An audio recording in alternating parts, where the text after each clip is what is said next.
नमस्कार।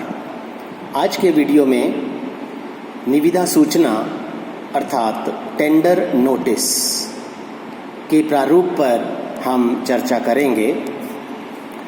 बीए प्रथम वर्ष के अनिवार्य हिंदी के पेपर में 5 अंकों का प्रारूप लेखन दिया जाता है, जिसमें निविदा सूचना या टेंडर नोटिस का प्रारूप भी होता है। मैं आज आपको उसी के प्रारूप के संबंध में बताऊंगा। सरकारी अथवा स्वायत्त शासी संस्थाओं द्वारा कोई सामान खरीदने या बेचने अथवा किसी निर्माण कार्य आदि के लिए मान्यता प्राप्त ठेकेदारों से अनुबंध के आधार पर निविदाएं आमंत्रित की जाती हैं, यानी टेंडर मांगे जाते हैं। इन्हें ही हम निविदा सूचना कहते हैं। निविदा सूचना या तो बोर्ड पर लगाई जाती है या फिर उसे समाचार पत्रों में छापने के लिए दिया जाता है। तो जब हम निविदा सूचना तैयार करेंगे तो सबसे पहले उस कार्यालय का नाम और पता दिया जाएगा।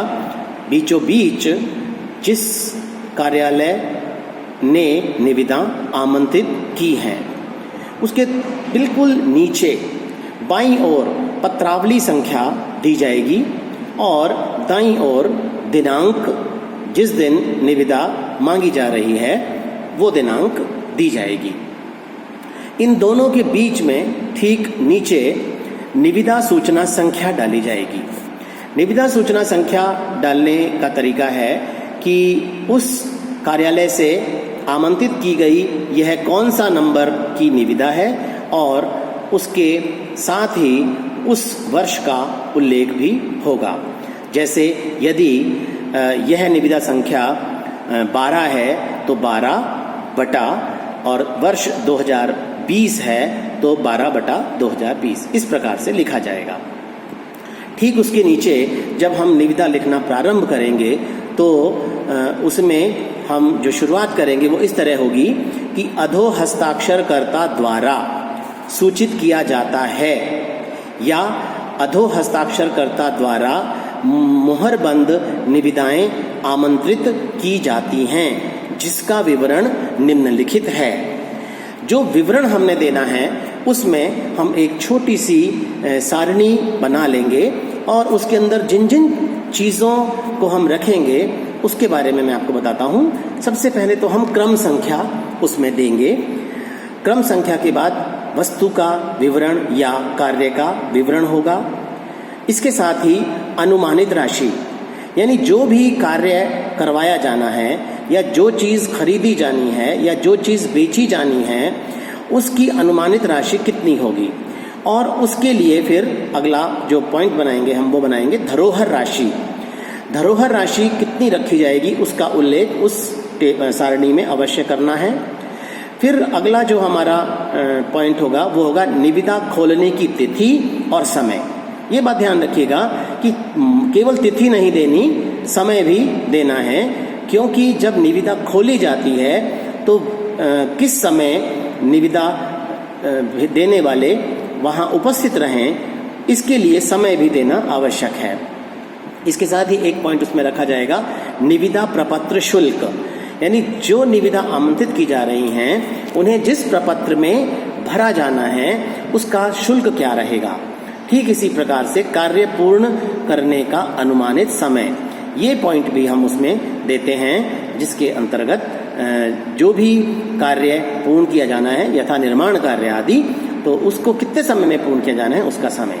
ये सब देने के बाद नीचे दाईं ओर हस्ताक्षर होंगे और हस्ताक्षर के ठीक नीचे कार्यालय जिसने निविदा जारी की है या वह अधिकारी जिसने निविदा जारी की है उसका पदनाम आएगा।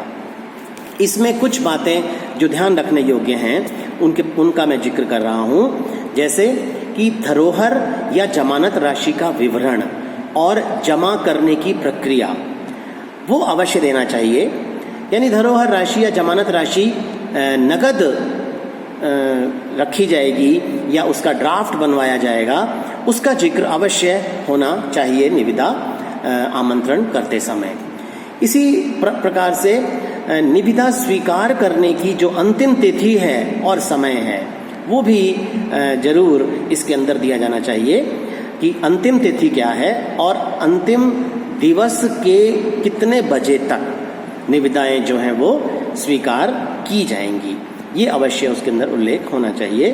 ठीक इसी प्रकार से निविदा खोले जाने की तिथि और समय, मुहरबंद निविदाएं होती हैं तो उन्हें निविदा भेजने वालों के सामने खोला जाता है, यदि वे आना चाहें तो आ सकते हैं, इसलिए तिथि और समय का उल्लेख अवश्य होना चाहिए।